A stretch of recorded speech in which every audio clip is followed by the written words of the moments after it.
Good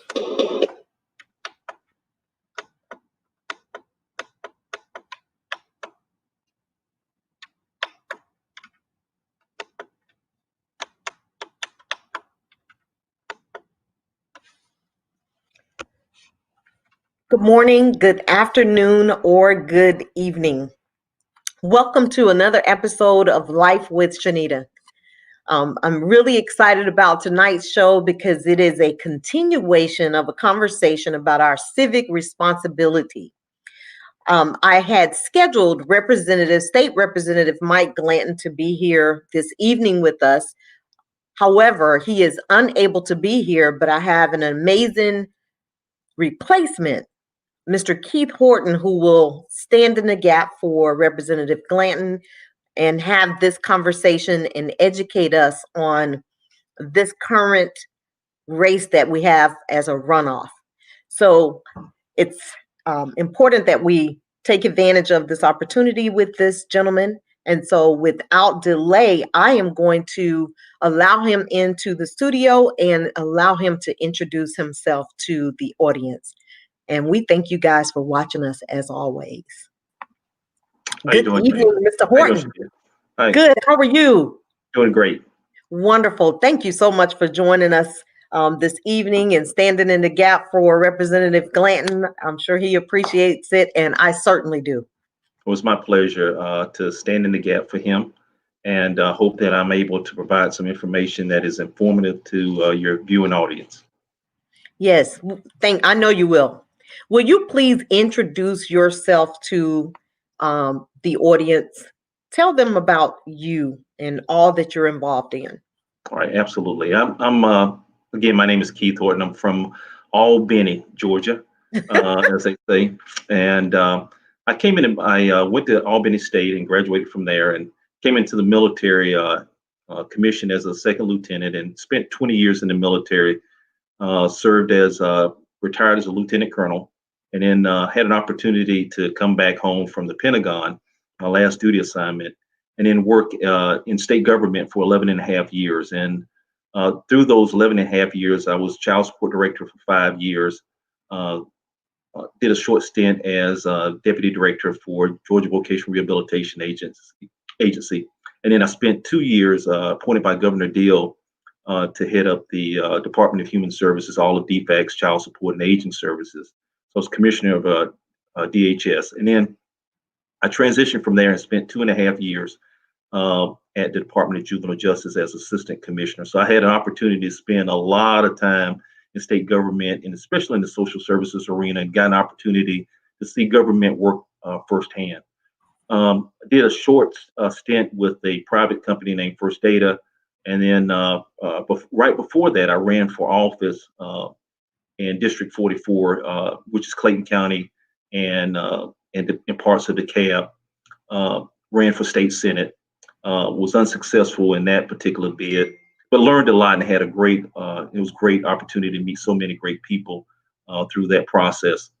And then I was blessed to get a job as a CEO and president for Christian City, which is in Union City, a 500-acre campus, 1,000 residents. We have assisted living facility, skilled nursing facility, and certainly we have a children's village. So we actually, I love to say we serve from cradle to grave, and it's a God's ministry, and best job I've ever had in my life, serving so many seniors as well as children.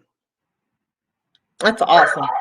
I know a little bit about Christian City. I did an intern there when I was attending St. Leo University on Fort McPherson for human resources. So I love the purpose of that facility. So we're glad to have you this evening. I know your schedule is extremely busy, but we're just going to jump right in and have this conversation. We know we have this upcoming Senate, Georgia State Senate runoff. And with Senator Kelly Loeffler and Senator David Perdue, and we have their opponents, Democrat, both Reverend Raphael Warnock and John Ossoff. And so, this is a pretty important race. And we know that the presidential race was an extremely important race, and we came out in record numbers. And now we need everyone to come out in record numbers again for this important race. Right. With that in mind, why is it important for us to finish this drill, to finish this race for this Georgia State Senate election? Well, this is one of the most important elections that we're going to have probably in our lifetime. This will determine the Supreme Court justices, and it will determine whether or not President-elect Biden actually gets the opportunity to implement some of the plans that he has that deals with healthcare, deals with COVID, deals with criminal justice reform, deals with tax cuts, our standing in the world. Everything's at stake in this particular election. And for the most part, we don't, as a people, we don't go out and vote for special elections. We usually vote in the general primary or during the presidential race. But when it comes to those runoffs and special elections, we usually don't vote. So it's so important for us to get out and vote. It is so critical. Every election is important, but this one is especially important. As you know, the Senate right now is 50 Republicans and 48 Democrats. And if we elect John Ossoff as well as Raphael Warnock, that will make it 50-50, which will give Vice President Kamala Harris the tiebreaker.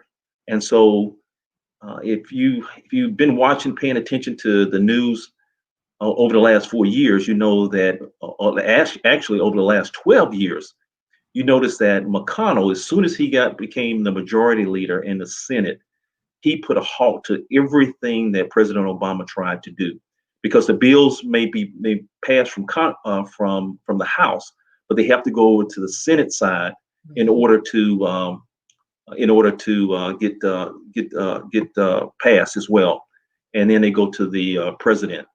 So it is so important that we have the majority, or have an opportunity to have majority, so that some of those things that President Biden wants to do are implemented. If you're tired of the neglect that our president has shown with the COVID virus, then you want to get out there and vote. If you're tired of looking at the numbers grow day in and day after, with the hospitalization rates are rising, as well as the death rates are rising across this country.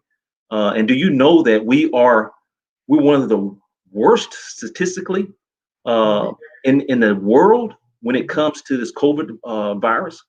And it's just no excuse for us not to get out and vote, so that we have people in there who really care about U.S. citizens, and not so concerned about stopping the agenda of the Democrats. So that's why it's so important that we get out and vote today. And the other thing too is, if we don't have the majority, then President-elect President Biden will not have an opportunity to get the appointments across as swiftly and as many as he wants to. The Senate confirms all appointments for the president, for his administration. So that's Secretary of Defense, CIA, FBI, HHS Secretary, Transportation Secretary. So all those cabinet positions are under intense scrutiny by McConnell and the remainder of the Republicans. So we want some change. And I don't know about you, but I want some change. I want a better health care plan. I want them to improve on the Affordable Health Care, or what is known as Obamacare. And I want them to improve on the criminal justice act and reforms, and as well as tax cuts, as well as have a better standing in the world. So that's why it's so important. I can go on and on, but that's why it's so important, because it has an impact on you and me. I'm so glad you said that, because I think it's important for us to understand the process, because a lot of times I think we've forgotten the process. How you mentioned, it goes to the House, and then from the House it goes to the Senate before it goes to the president. And if there are any challenges, it will halt progress Hmm. or it will stop progress. So it's important for us to, as you said, have that balance or the majority in these two Let me seats. just just share this with you. Hmm. There's a bill right now. The House, there was a caucus of both a bipartisan caucus of both Republicans and Democrats in the Senate on the Senate side.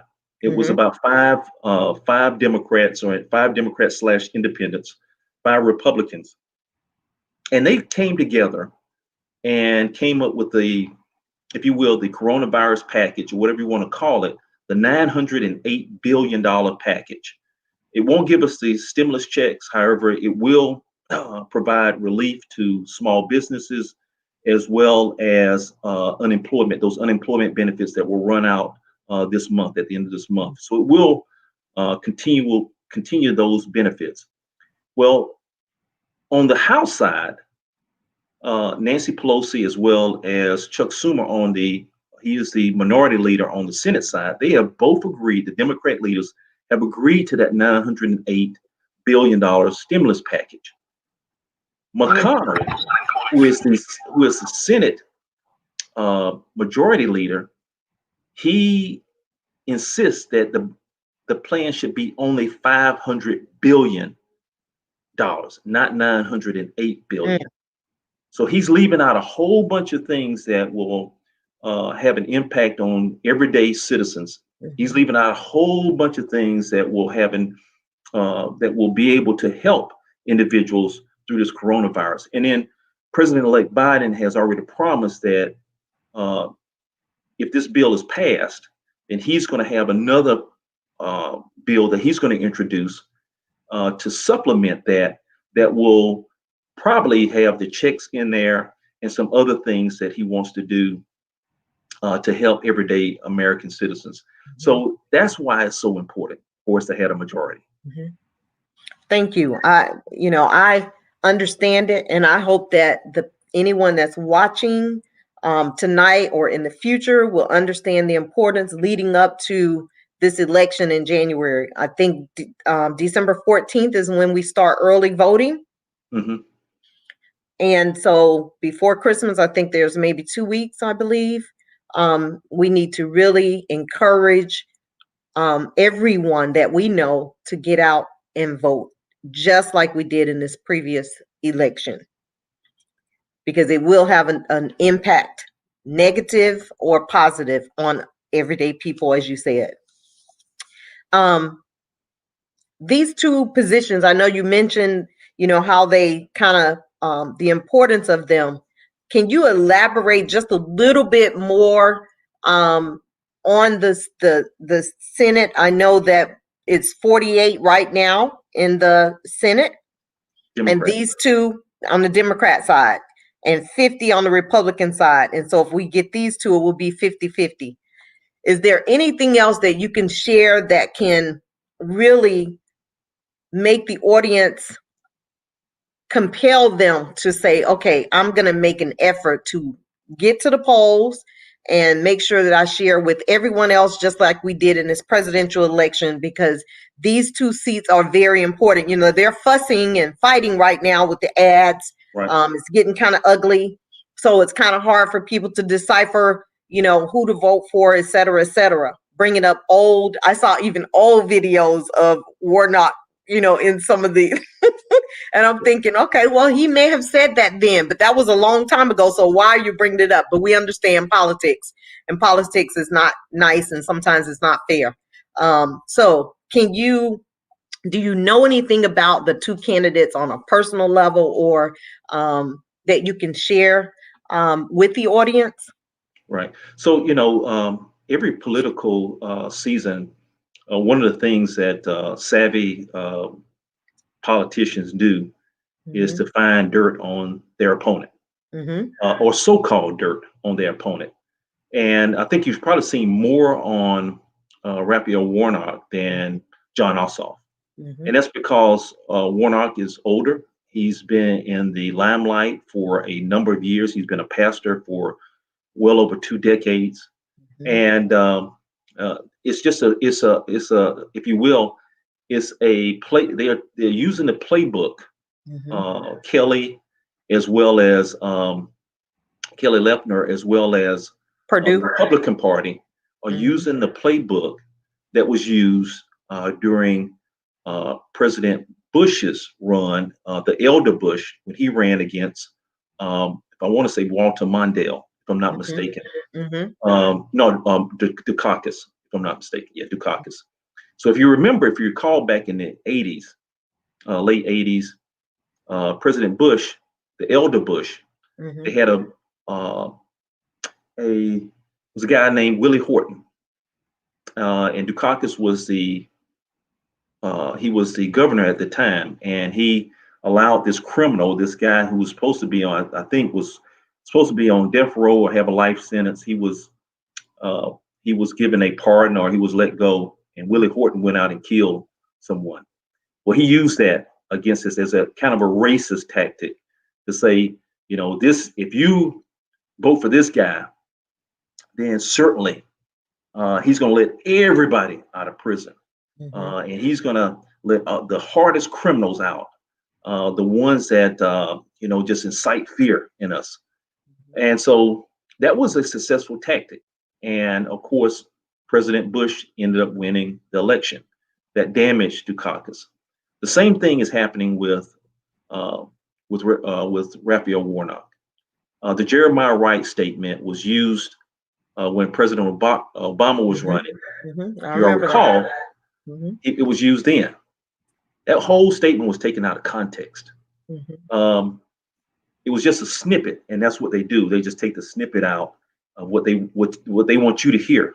The whole Hmm. thing was taken out of context. As a matter of fact, Jeremiah Wright, if you look back at his history, this guy had a distinguished military history. He was in Vietnam. He was decorated in Vietnam. He served Lyndon B. Johnson, and as a matter of fact, Lyndon B. Johnson gave him an award because he was in the surgery room with Lyndon B. Johnson. This guy was decorated. This guy Hmm. was a patriot, Hmm. and he had a preaching, and the whole piece was taken out of context. They just took that one little line where he said "GD America," and so if you heard the whole thing, then you understood what he was saying. Hmm. But when you take that one little sentence out, they did the same. They're doing the same thing on Warnock, along with the uh, individuals who were being let out of jail, as well as if you served in the military, you're not God. You can't serve God if you're in the military. So we should do some research, and I think, and I'm very thankful for Warnock coming out with ads to say, look, I'm not against the military. My dad served in the military. If you've Hmm. seen that ad, I did. um, so that helps a lot. And I think we need to do some research on the candidates. I can tell you right now, I'm voting for both of them. Hmm. I may not agree, and here's the thing that we have to understand: we may not agree with every single thing they stand for, Hmm. but if we agree for most of the things they stand for, Hmm. why would you vote for someone who doesn't agree with anything that you stand for? Absolutely. So when I look at the two candidates, I look at a minister, a man of God, who has done enormous work in the community, working with uh, individuals to get their records expunged, working with individuals to help them get on their feet, working with individuals to get them registered so they can vote, so they can participate in this great democracy that we have. And then I Hmm. look at John Ossoff, who, if I'm not mistaken, worked for John Lewis for a period of time and was under the tutelage of John Lewis, a young guy who is articulate, who has a command of policy, who has a command of pulse on what's going on in the state and as well as the country. So you look at those two individuals, we have two great candidates that I think that are worthy. And when I look at David Perdue, I look at Loeffler, uh, I look at healthcare. That's the first thing that comes to my mind. Hmm. Why? Why would you vote to eliminate the precondition, the existing precondition clause that we have in the Affordable Health Care Act. Why Hmm. would you do that? I have no that. Why? Let me tell you Yeah. why. Hmm. Because it doesn't impact me. You That's see, it it. doesn't impact them. It doesn't impact them. Both of them are super rich, so it didn't impact them, And it never will. and never will. It won't impact their immediate family. Exactly. And so when you have someone who doesn't understand, who doesn't have a pulse on an everyday citizen, then that's somebody I just can't vote for. Support. Now, I want to share this with you too. John Ossoff has said that he's not for packing of courts. He's also said that he's not for defunding the police, and I don't think Warnock is for defunding the police. Hmm. Um, so those things, you may say, well, that's one of my top issues. Well, you got so many other issues that can replace that. I think the number one issue that we have is COVID-19. We Healthcare. need somebody who's going to address that. Who's somebody who understands the impact that it has on African Americans, that this disease has on African Americans. And so we're going to need somebody who's going to represent us to ensure that the COVID package that President-elect Biden wants to get out gets out. Otherwise, it will be stalled by Senator Mitch McConnell. So that's the reason why I would vote for those two individuals. Is because not because I agree with everything they espouse. I don't agree with everything a Democrat espouses, but I agree with most of the things that are espoused. And if you want decency, if you really want decency back in Congress, Hmm. then you need to elect two decent human beings back in Congress. Absolutely. I'm glad you said that. The impact that the healthcare um, system will have on those individuals has is nowhere where it is for people of our color or people who are not wealthy, as you said. And so we have to be mindful of that. I've had military health care benefits since I was 17 years old. And so it is so important to me to have that sense of security and not to have to worry about existing conditions and things of Right. that nature. It is so important. And I know it's just as important to other people as well. So I'm hoping that they will do the research as we have the ballotpedia.org here where they can research the candidates for themselves and just really think about their platforms, what they support, and what's important. As you mentioned, COVID-19, the impact on African Americans is devastating. Yeah. Our numbers in Georgia are going up as we Right. speak. Right. So there's a lot to consider um, in this race, this important race. So I'm hoping that people who are watching this they will get out and vote. We are up against so much. Last night I was watching the news where people in Florida are trying to move to Georgia to register to vote so that they can get the numbers they want with the Republicans. So there's a lot that we're up against, and I'm glad to see that people are on top of those tactics that's happening. Right. We need to stay alert and stay aware of what's happening. So if everybody would get out and exercise their right to vote, I think we have a chance to have the balance that we need in the Senate House. Keith, you ran for a Georgia State Senate seat a few years back. Um, and so personally how important it is for people to get out and vote. What was that like for you running for that position a few years ago? Oh, that was one of the best experiences I had in my life. I was running against an incumbent, um, and I threw my name in the hat because I thought I could do better for the people in my district. Um, I didn't win the election, but I got a chance to meet so many great people and talk with them about my agenda, what my plans were for the district. I got a chance to meet so many people and talk about my life story, hear their life stories, and just, I mean, white, black, uh, Hispanic. It was amazing. It was amazing and transformational experience for me to go out and talk about issues and what was important for people. Um, I think one of the things that I was kind of dismayed about was the fact that I had so many people who said, "Oh, I'm going to vote for you. I'm going to vote for you." And came come election day, we had one of the worst turnouts that I have ever seen. I mean, there were, I think, 66,000 registered voters in the district, if I'm not mistaken, and about 15% showed up to vote. And I never forget, a couple of days after election, I had a guy call me, and he said, "I'm gonna vote for you." I said, "Man," I said, "it's too late. Election's already over." And so, that's one of the things I think uh, in the African American community, to your audience, if you're African American, it's one of the things that we have to change our mindset about. We have to change our mindset about voting. Voting is so important.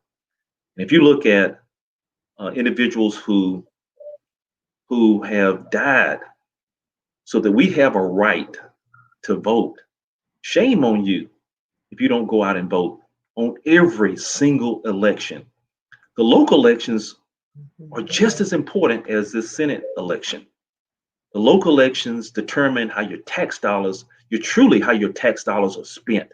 They determine whether you're going to get garbage pickup or not. They determine your policing in the area. They determine your firefighters. They determine some of the social services that you have. Those are so important. Those things impact you directly every single day. And so when we don't go out and vote, it just sends a signal that we really don't care. And then we want to complain about the community, or we want to complain about this, or we want to complain about that. But I have a saying that if you don't vote, you don't have a right to talk to me about voting, or the election process, nor the government, because you did vote. And Exactly. so that's the reason why it's so important. My experience was transformation. Maybe one day I may run again. I don't know. We'll see what the Lord has to offer.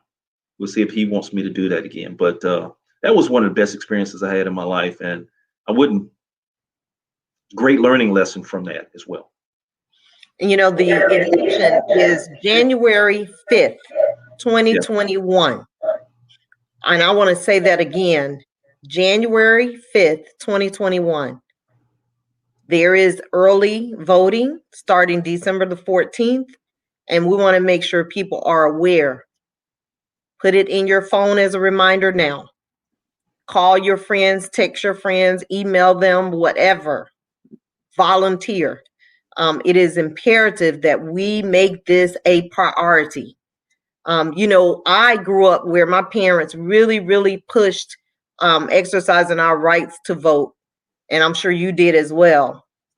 Somewhere along the way, some of us lost that drive that we grew up um, understanding was vitally important to our existence. And I'm hoping that, from this presidential election that we just had, we saw the impact that getting out to exercise our right, how it changes the dynamics, because Georgia is now a blue state, although we are counting and recounting and verifying and checking and rechecking, but it shows the impact that we can make when we come together to make a change.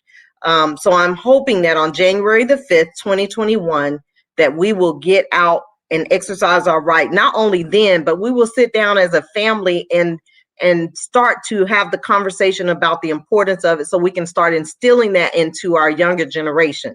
Because I think that it has gotten away from being an important part of our civic responsibility. Yeah. I just like to say a couple of things. Um, One, this just a little. I love politics, and one of the things that I think we have failed to realize, when President Obama came into office Mm-hmm. in 2008, That was the worst economic situation since the Great Depression that he inherited from President Bush. The unemployment in 2000, when he came in 2000, was 2009 when he came in office. At the end of the year, it was the unemployment rate was rough, almost at 11%. 11%.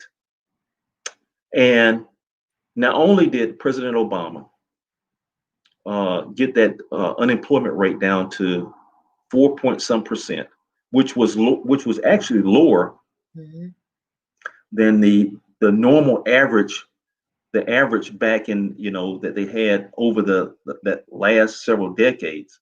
Mm-hmm. Got a lower than the normal average. The Nasdaq had hit the highest it had ever hit. I think it was 20,000 at the time. And over those 8 years, the economy was growing back. I remember Newt Gingrich talking about, the gas price. If y'all remember back in 2007, 2006, the gas prices were $3.50, $4 a gallon. Ridiculous. Yes. Halfway through President Obama's administration, uh, I would say that the gas prices had dropped down significantly, and then they were they remained constant around $2 and some change, and they would dip down to $1 and something.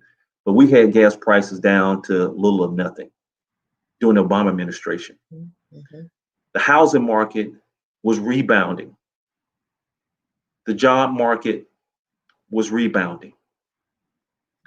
The growth was not as fast as it has been with President Trump, but you got to look at where he was coming from. He came from almost 11% unemployment rate down to 4 when he handed it over to President Trump. And then oh, by the way, he introduced and got a bill passed that would impact healthcare across the nation. Yes, it has its flaws, but three great things came out of it: pre-existing conditions, women's equality as far as healthcare is concerned.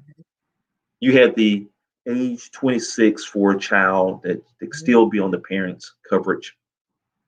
And there were some other things that came along with that. States got more money for healthcare, and then you got Medicaid and Medicaid expansion, which has helped a lot of states who've done Medicaid expansion.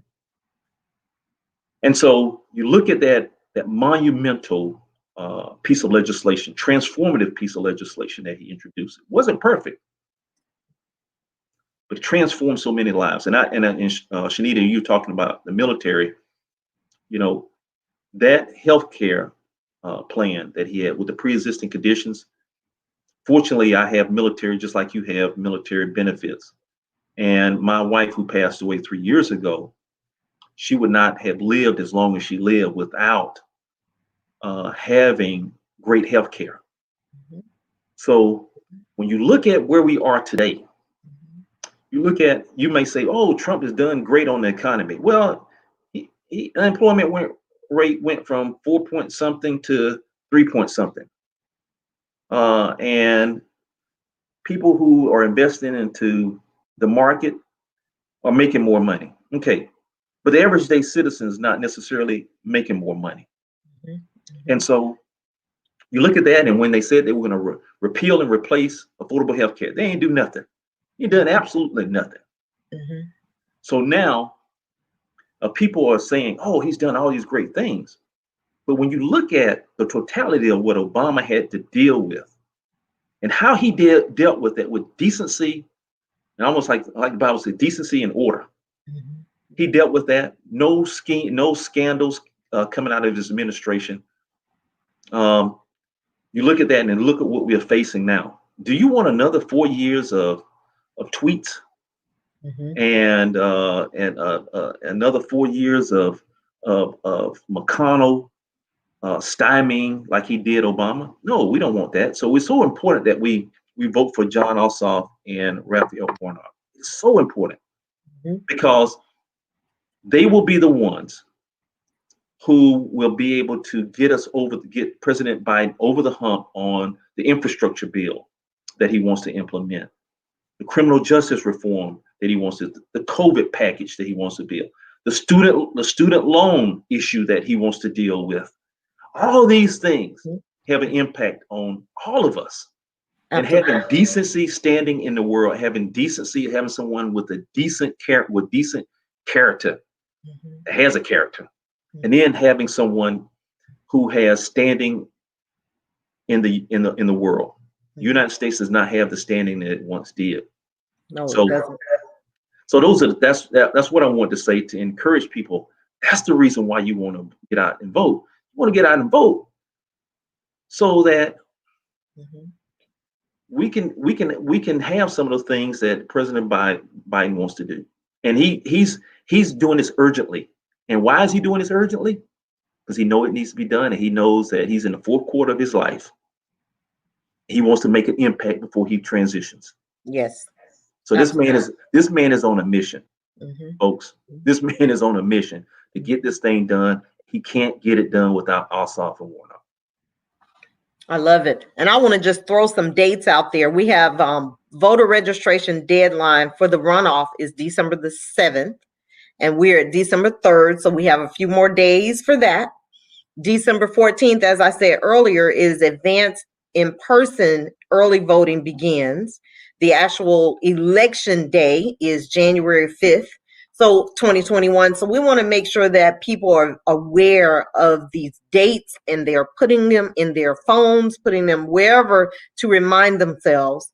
And back to some of those important issues, one that stands out for me is the criminal system. I have a son who's serving time in prison, and I'll never forget when that law changed, probably back in maybe 2004, 2005, maybe six, where even if you're with someone and you didn't commit the crime, you're charged just like them. And so my son is serving time for that role, not being the person who committed the crime, but because you were with the criminals who did. Mhm. And I think that, his term is unfair. And, I certainly am ready to start fighting. It took me a long time to get to a place where I was ready to start doing something about that because we have to be actively involved in those processes, Mhm. on a local level, meaning this Georgia level, at the state house, the representatives, the Senate, etc. And so it's important for us to be involved, in this voting process and even for change. If we want to see change, somebody presented a bill at that time for that bill to be in place. And then I think it may have been adjusted since then. But there are so many things that we're unaware of how we can have an impact in those important issues that affect us on a regular basis. We know that the system is not fair. A white person who committed a crime just as equal to what my son's role was will not get nearly the time he got. And even if they committed the crime and my son didn't commit the crime, they would get less time than he got. And so we have to get involved in these political processes. I know we don't particularly like them, but we have to get involved and understand how it works and how we can make change on this local level too, that impacts us. And I'm at that place where I'm ready to do something. Also, what advantages you kind of talked about it, so can you talk about it a little bit more, the advantages that the president elect and vice president elect will have with these additional two seats? Can you elaborate a little bit more on that so people will really understand the importance of getting out to vote in this runoff?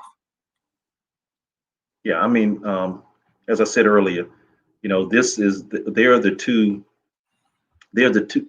The reason why so many people are focused on Georgia is because of these two seats. Everybody knows how important it is.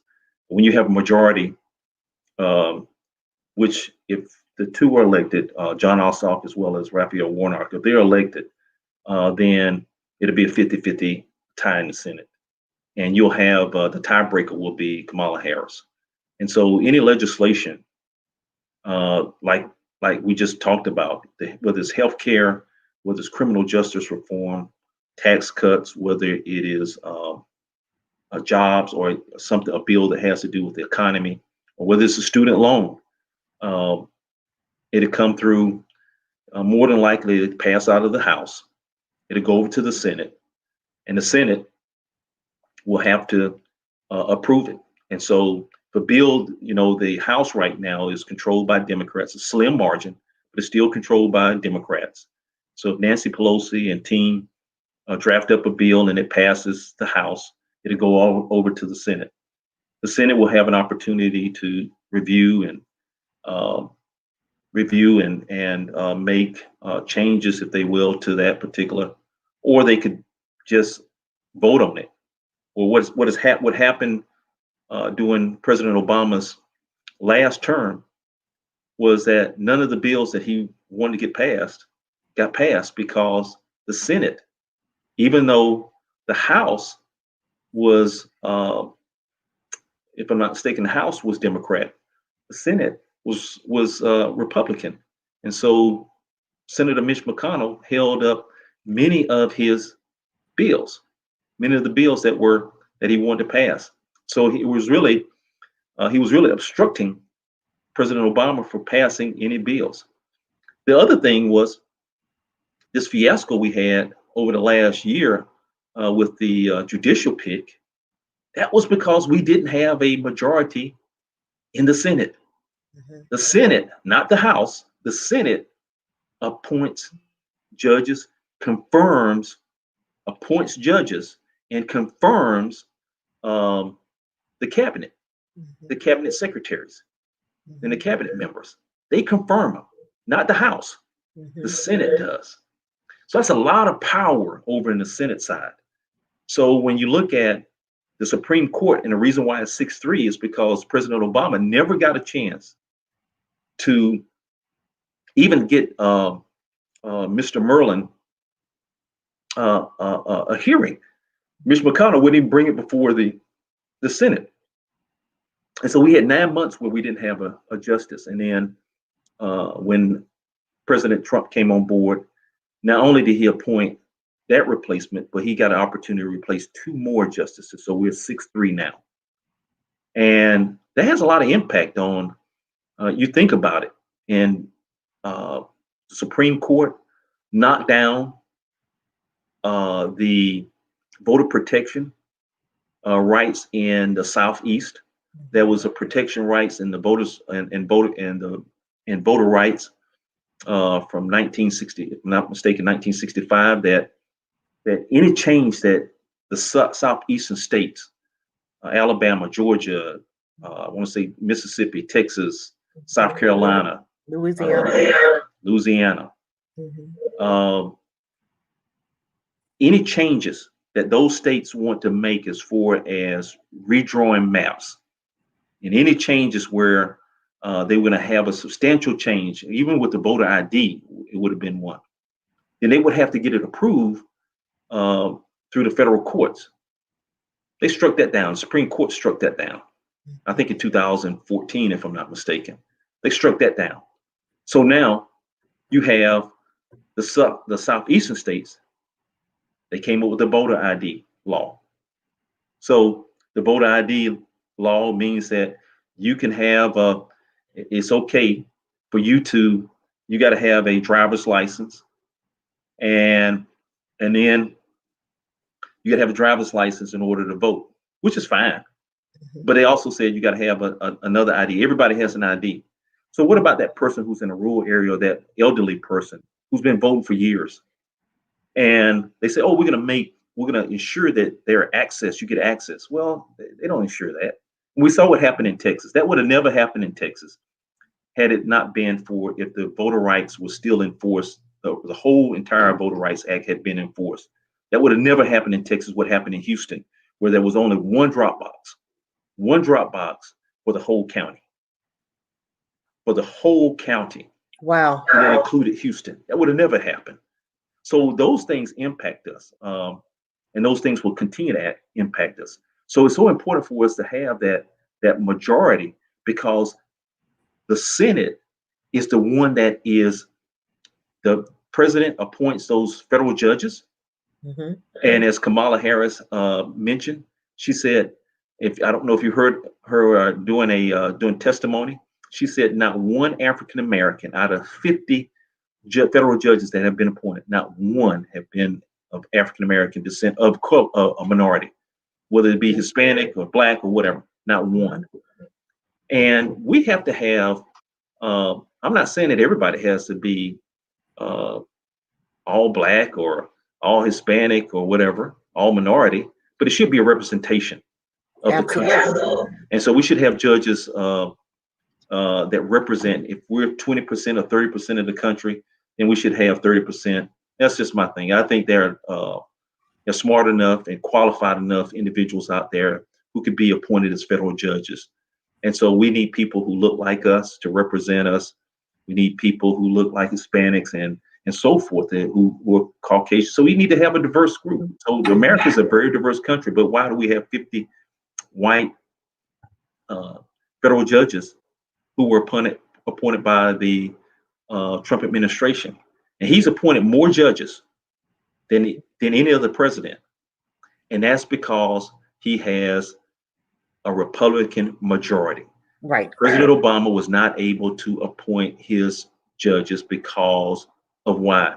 Because they had to go through the Senate. Yes. They had to go through the Senate. And we know who's in charge of the Senate Judiciary Committee. That's our friend over in South Carolina, Lindsey Graham. Mm-hmm. So, so that's the reason why it is so important. Because if we become the majority in the Senate with Kamala Harris as a vote, then Lindsey Graham would not have a position. He would not be the chair. McConnell would not be the majority leader. It will be Chuck Schumer, and so we'll be able to play fair ball. That's the reason why it's so important. The other thing is, I don't think that the other thing. I don't have any issues with, and I just want to say this to the audience. I don't have any personal issues with David Perdue or Senator Loeffler. She has a great story of how she grew up and became who she is, and I'm pretty sure David Perdue was a very successful businessman. I don't have anything, but they don't they don't represent me, Mm-hmm. and they haven't represented me. Mm-hmm. And so this is not about a personal. It's not a personal vendetta against them. It's just the fact that they don't represent me and they haven't represented me. Yes, So that's a we great point. we want people who are going to represent us. Mm-hmm. There's nothing personal about that. The other thing is, um, I doubt very seriously there's going to be packing of courts. Uh, if you are one of those conservative Democrats on the call, I doubt very seriously that's going to happen. I don't think. I think President-elect Biden has come out and said there'll be no packing of the courts, meaning that adding additional Supreme Court justices. That's not going to happen. As a matter of fact, the Democrat from West Virginia, Senator Muchin, I think it is, he's already said that he would vote against it. There will be no defunding of police. And so those things will not happen. If you are that conservative Democrat and saying, I don't believe in those things, that won't happen during, I believe during so. this term. And I don't believe in that. I don't believe in packing the courts, and I don't believe in defunding the police. I Right. believe in reforming the police, Mm-hmm. but Mm-hmm. certainly not Absolutely. defunding the police. My son-in-law is a police officer, and I believe that he does a honorable job every day, and he puts his life on the line every single day. So I'm a big fan of police officers. I'm a big fan of fair policing, though. Absolutely. Fair policing, and we need to. And as you mentioned, Shenita, we need to have a fair criminal justice system. We do. We need to have a fair criminal justice system where people are treated equally, and they're not. They're And not. anyone that says that there's not systemic racism in this country is blind and deaf. Exactly. Well, I certainly appreciate you taking the time to be here and standing in the gap. And I'm hoping that, by your educating the audience, that they will understand the importance, the impact that this race still has on us on a daily basis, on a local level, and not just a national level, but a local level. So I'm grateful. But before we close out, I want you to take a moment or a few minutes, share any closing thoughts, and I want you to share your passion for Christian City and your passion for the veterans, because I think that it's important for the people to understand, in addition to, your political passion, that there's some other passions that you have. Congratulations to the newlyweds. Hmm. Yeah. You and Mary on your uh, nuptials this summer. Yeah. Congratulations on that.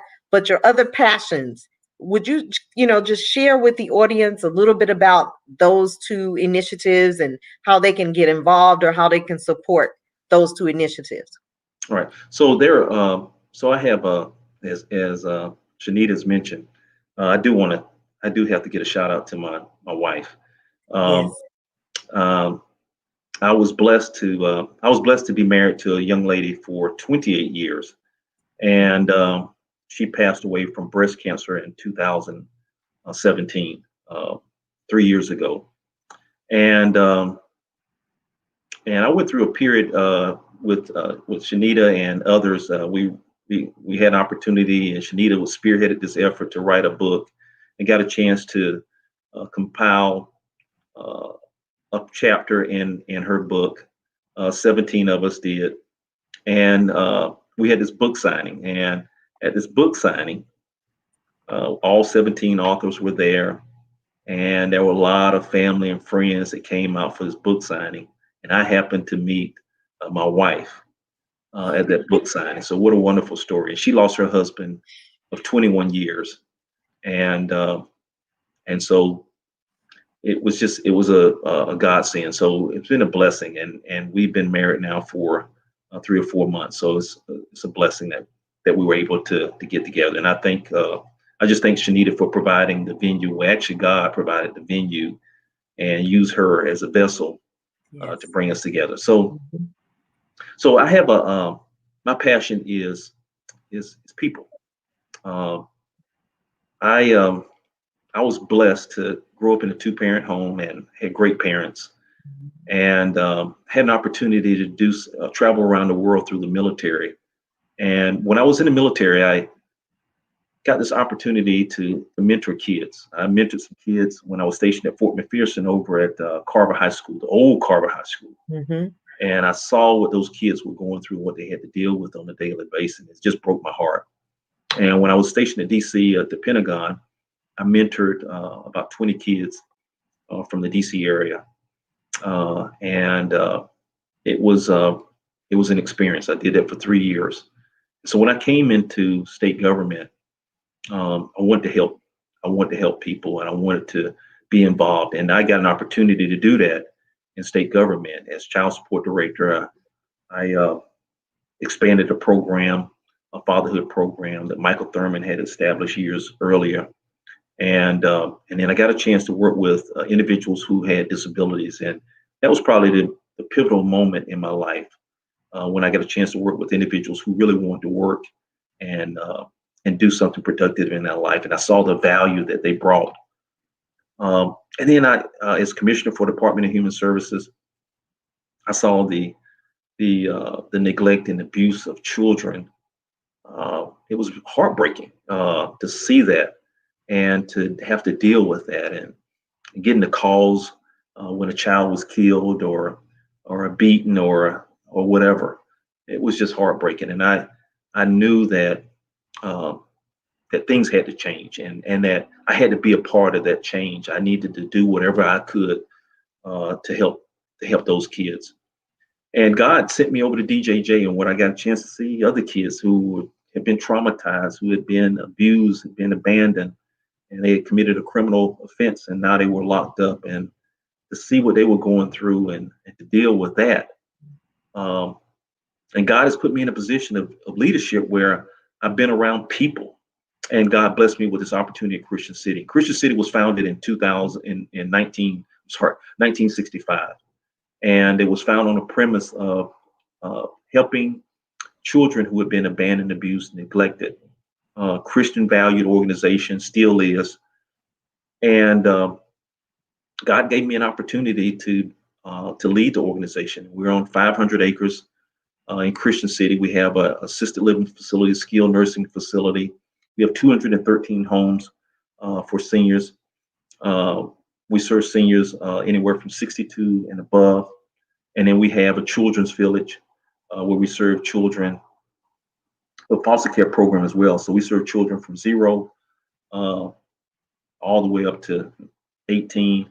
And then we have seniors on our campus living independently or in a skilled nursing facility or assisted living facility. And we offer all these programs for people. And I have a special heart for veterans because I served 20 years in the military, retired from the military. I have a special place in my heart for veterans who have put their life on the line. White, black, Hispanic, didn't matter. Who put their life on the line so that you and I can have the freedoms that we have right now to go to church and serve as we want to, worship who we want to worship and worship as we please, and be able to vote and to be able to go to the school of our choice or do the things that we want to do, the independence that we have. Absolutely. And so when you look at that, I look at that, and I'm gonna wrap it up. We have 70. I have 72 veterans on my campus. 72 veterans, and going back to World War II. I have a 101-year-old gentleman who served in World War II, and I have them all the way up to Vietnam. And they are absolutely wonderful men and men and women who serve this great country. So I have a passion for both. I have a passion for people, helping people, and because God has given me an opportunity to see that every single person that is born, that He has created, that has breath, has value. And so He has shown me that, and I'm going to do everything in my power to ensure that the people that I have an opportunity to touch, the least of these, make sure that I extend Christ's love through me. So that's my passion. And then I never thought when I was growing up that I would be associate pastor. So I'm associate pastor of a small church, and I'm proud to say that. And my spiritual walk, my religious walk started when I was young, but my spiritual walk started just a few years ago. So it's a difference between being religious and spiritual. So yeah, so that's me. Yes. Yes. And the name of your church? Name of my church is Cornerstone Fellowship, and we're in Fairburn, Georgia, right off Pasada Road. Small church, and it's like a small family. So I appreciate you and all that you do. I'm honored that Glenetta Griffin introduced us yeah, back in 2018. Yeah, Mhm. 2018. And so I'm grateful for the connection. You feel like family, like I've known you forever. And I just thank God for you and Mary and Yeah, the journey that you guys are on today and the lives that you'll impact together and the memories that you'll make. And from a widow and a widower to a couple is a beautiful thing. I mean, every and time my I think about you guys, I just get and giddy. my baby, she can sing too. Yes, she can. She can sing. I wish she She can could sing for sing. us tonight. She can sing. We're gonna bring her back on here and let her sing. So, but I just want to thank you again, Keith, and continued blessings to you and everything that you're connected to. And just thank you for sharing your heart in service to others. Absolutely. And to you all out there, thank you. And please get out and vote on January 5th, 2020. Please make sure your people in your circle are voting and they understand the importance of this race and every other race moving forward. And continued blessings to each and every one of you all. And thank you for tuning in for another episode of Life with Shenita. And we ask you to tune in next Thursday at 7 p.m. Eastern Standard Time. We will have a veteran on here, and our topic is navigating through life by faith and not by sight, literally. So we thank you all, and remember that I love you, but God loves you most, and He loves you best. Thank you. Good night. You know.